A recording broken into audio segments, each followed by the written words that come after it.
Crimea fue presentada por Vladimir Putin como una demostración definitiva de poder. Hoy ese escaparate se está viniendo abajo. La península se ha transformado en un territorio marcado por la incertidumbre, la escasez y un asedio logístico que afecta a más de 2 millones de personas. La señal más alarmante de este deterioro llegó el 28 de enero, cuando Crimea fue sacudida por ataques que obligaron al cierre total del puente de Kerch, la conexión clave entre Rusia y el continente. No se trató de una interrupción menor ni de una molestia temporal. El puente de Kerch es la arteria vital de la península. Su cierre amenaza con paralizar todo el sistema, desde la atención sanitaria hasta el transporte, pasando por el suministro de bienes básicos. Cuando ese puente se detiene, Crimea deja de funcionar. El origen de esta vulnerabilidad no está únicamente en los acontecimientos del 28 de enero. Se remonta a decisiones tomadas meses antes en Moscú, impulsadas más por el miedo que por la estrategia. El 26 de diciembre de 2025, ante la amenaza ucraniana de sabotaje, el Kremlin reaccionó con pánico. Se instalaron 212 puestos de control adicionales en las carreteras que conducen al puente, con el objetivo de inspeccionar más de 17.500 vehículos al día. El resultado fue predecible. El tráfico quedó prácticamente paralizado. Camiones retenidos durante horas, colas interminables y un cuello de botella permanente. Estas medidas, combinadas con el cierre total de 7 horas del 28 de enero, provocaron una auténtica estrangulación logística. Las imágenes de largas filas de autobuses en la Plaza Najimov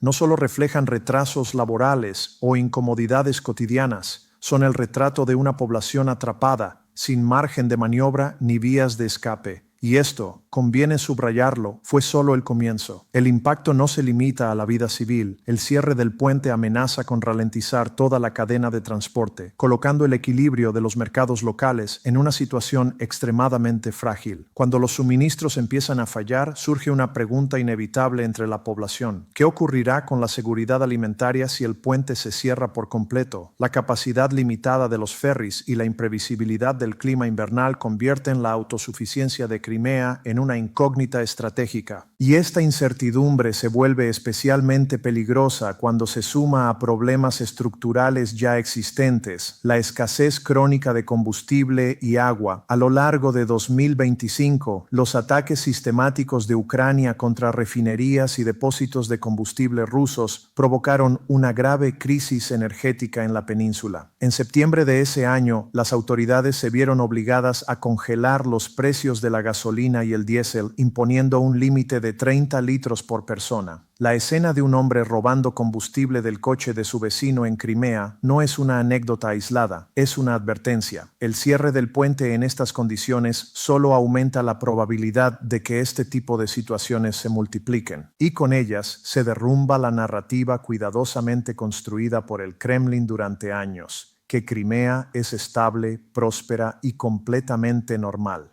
La realidad es otra. Las colas en las gasolineras se extienden durante kilómetros. En muchos distritos, la gasolina AI-95 y el diésel están completamente agotados. En ciudades como Simferópol, el combustible se vende únicamente mediante cupones o tarjetas especiales. En los grupos locales de mensajería, los conductores preguntan desesperados dónde conseguir gasolina, mientras los precios se disparan hasta los 90 rublos por litro. Cuando la logística de una península depende casi exclusivamente del transporte por carretera y ese transporte se convierte en un objetivo constante, el territorio deja de ser viable. Se convierte en un enclave aislado, funcionalmente asediado. Pero si el combustible es un problema grave, el agua representa una amenaza aún mayor. Tras la destrucción de la presa de Kayovka, el norte de Crimea ya estaba al borde del colapso hídrico, con el sector agrícola gravemente afectado. Hoy, con los embalses en niveles críticos, cualquier retraso en el transporte de agua o de equipos de purificación puede convertir una crisis humanitaria en una catástrofe abierta. En zonas turísticas como Alushta, las autoridades reconocen que quedan apenas entre 85 y 90 días de reservas de agua. En ciudades densamente pobladas como Sebastopol y Simferópol, el suministro doméstico se limita a unas pocas horas al día. La población ya no teme solo quedarse sin combustible, sino sin agua potable.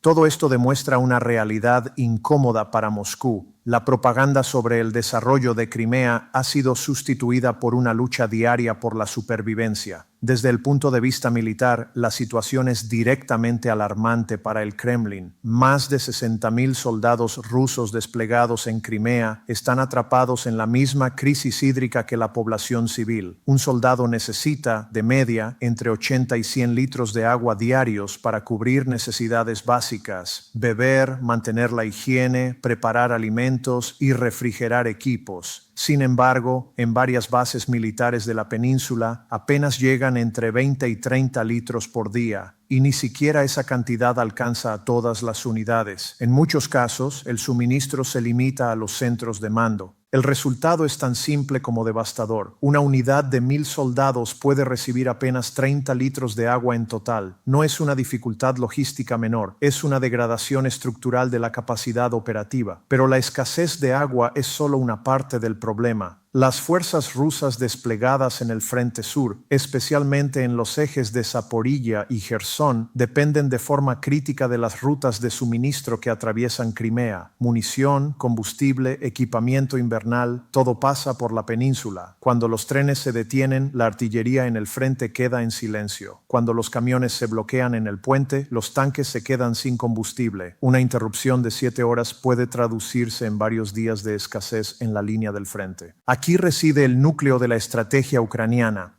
neutralizar al enemigo no solo mediante el combate directo, sino paralizando su logística antes de que pueda combatir. El cierre del puente acerca inevitablemente el momento en que las operaciones rusas en el sur sufran disrupciones graves y aparezcan vacíos peligrosos en sus líneas defensivas. Al mismo tiempo, la exposición constante del puente a controles extremos y cierres prolongados está destruyendo la imagen de Crimea como espacio de vida, turismo y estabilidad. La península se ha convertido en una carga estratégica. Rusia está gastando miles de millones de rublos cada día para mantener abierto el puente y abastecer la región, pero el resultado es exactamente el contrario al deseado: más pánico, más colas y más pérdidas militares. La pregunta clave es evidente: ¿por qué se cerró durante horas el puente, la línea vital de Crimea? El análisis cronológico y técnico de los acontecimientos apunta a una operación altamente coordinada y de múltiples capas por parte de las fuerzas de defensa de Ucrania. El Ministerio de Defensa ruso intentó minimizar la situación, afirmando que se habían derribado más de 10 drones. Sin embargo, los datos sobre el terreno y las imágenes satelitales sugieren una realidad mucho más seria. Los hechos comenzaron en la madrugada del miércoles 28 de enero. Las autoridades de ocupación cerraron de inmediato el puente al tráfico, señal inequívoca de que se había recibido información de inteligencia sobre un ataque aéreo inminente. Aún así, los sistemas de defensa antiaérea rusos demostraron ser insuficientes para contener la amenaza. Según informes del Grupo de Monitoreo del Viento de Crimea, se registraron explosiones simultáneas en distintos puntos de la península. El epicentro del ataque fueron algunas de las bases aéreas más estratégicas de Rusia en Crimea: Belbek, Saki y Kacha. A las 7:39, hora de Kiev, se escucharon 2 explosiones especialmente potentes en las inmediaciones de la base aérea de Belbek, cerca de Sebastopol.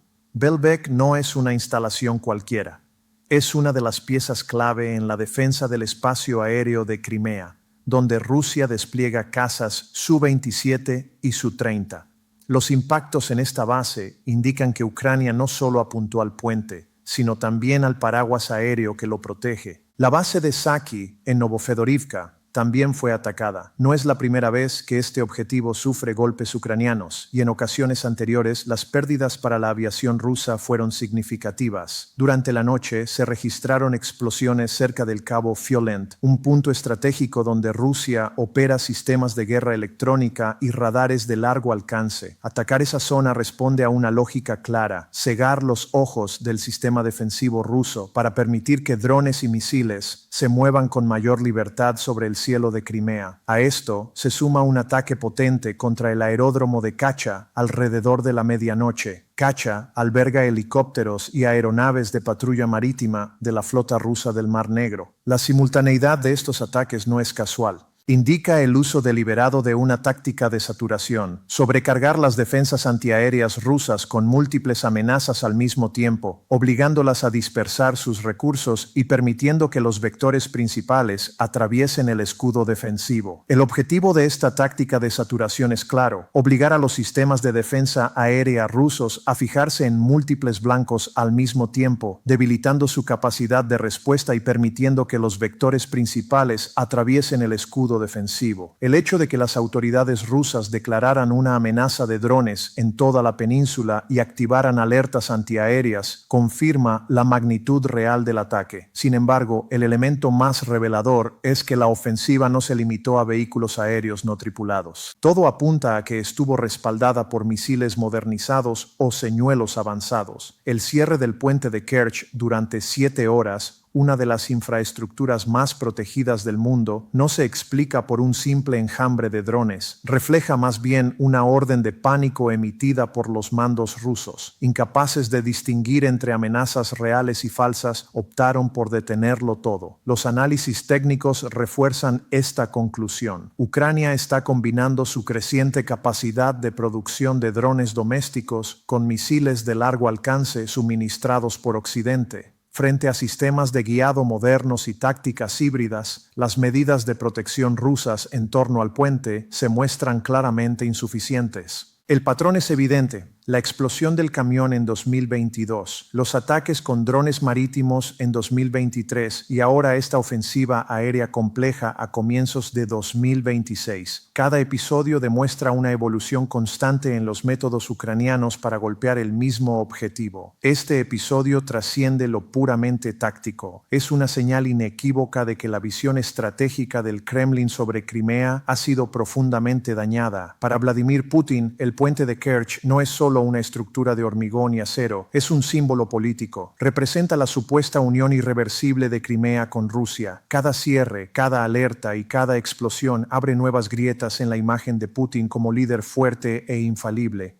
Las 7 horas de parálisis del 28 de enero equivalen a la ruptura pública de la mayor promesa del Kremlin: seguridad y estabilidad. La doctrina de Putin era sencilla en apariencia: Crimea es una fortaleza y Rusia la protegerá a cualquier precio. Los acontecimientos recientes demuestran lo contrario. Las murallas de esa fortaleza no son de piedra, son de papel. Para proteger el puente, Rusia ha adoptado medidas tan extremas y obsesivas que terminan anulando su propia función. Una superpotencia que interrumpe su principal línea logística por miedo se encuentra estratégicamente acorralada. En el intento de defender Crimea desde el punto de vista militar, Moscú la está perdiendo en los planos administrativo y económico. La realidad es incuestionable. Se puede controlar un territorio con tanques, pero no se puede gobernar sin garantizar las necesidades básicas de la población. Y esta incapacidad ya no pasa desapercibida. Los actores que el Kremlin considera parte de su patio trasero observan con creciente inquietud cómo Rusia no logra proteger ni siquiera sus infraestructuras más críticas. El hecho de que Moscú haya tenido que recurrir a aliados como Bielorrusia para cubrir déficits de combustible es una señal clara del cambio en el equilibrio de poder. La pregunta que empieza a circular entre los socios de Rusia es simple y devastadora. Si no puede defender su propio puente y su propia península, ¿cómo podría protegernos a nosotros? Este clima de desconfianza profundiza el aislamiento del Kremlin en el escenario internacional. La OTAN y los aliados occidentales siguen estos acontecimientos con atención extrema. La debilidad logística rusa está influyendo directamente en la planificación estratégica de la alianza en su flanco oriental. Si Rusia no puede abastecer de forma fiable su bastión más simbólico, la credibilidad de su capacidad para sostener una guerra convencional a gran escala queda seriamente cuestionada. Las proyecciones que sitúan las pérdidas totales rusas en hasta 2 millones de efectivos para 2026 están vinculadas precisamente a este tipo de vulnerabilidades estructurales. Desde un punto de vista estratégico, el estrangulamiento logístico ya está en marcha. Ucrania está forzando a Rusia a una decisión incómoda en Crimea: seguir alimentando un callejón sin salida a un coste descomunal o empezar a contemplar una retirada gradual. Los 212 puestos de control instalados en torno al puente no son solo una medida de seguridad, son una barrera autoimpuesta. A mayor control, menor eficiencia. A menor eficiencia, mayor crisis. Es un círculo vicioso del que el régimen de Putin parece incapaz de escapar. Quizá el golpe más doloroso sea la ruptura del contrato social implícito entre el Kremlin y la población rusa. Putin ofreció seguridad y estabilidad a cambio de silencio político. Hoy, el pánico civil en Crimea, las colas de autobuses en las calles de Sebastopol y los apagones visibles desde el puente demuestran que ese acuerdo ya no se sostiene. El aumento de la actividad de grupos de resistencia tártaros de Crimea y de redes locales de sabotaje confirma que Moscú también está perdiendo el control desde dentro. La guerra ha dejado de ser un espectáculo televisivo distante. Ha llegado a la puerta de los ciudadanos rusos, cortando el combustible y erosionando la sensación de seguridad. Cada luz que se apagó en el puente de Kerch simbolizó el debilitamiento del control del Kremlin sobre Crimea. Ese silencio de 7 horas fue el grito más elocuente de la bancarrota logística y militar rusa. El puente que Putin describió como intocable ya no actúa como una línea vital, sino como una soga alrededor del cuello del ejército ruso. En Crimea ya no queda combustible suficiente, ni agua ni sensación de paz, solo promesas rotas y la amenaza de un colapso inminente. La ceguera estratégica es total. El oso ha cerrado los ojos. Crimea ya no es un puerto, es una tumba cavada por las propias decisiones de Rusia. Este análisis nos recuerda una realidad incómoda. No existe un lugar completamente seguro. La guerra ha llegado al corazón del sistema, a su línea más estratégica. La pregunta queda abierta. ¿Qué opinión tienes sobre esta situación? Déjala en los comentarios y no olvides suscribirte al canal y activar las notificaciones para recibir los próximos análisis de Pepe R Global.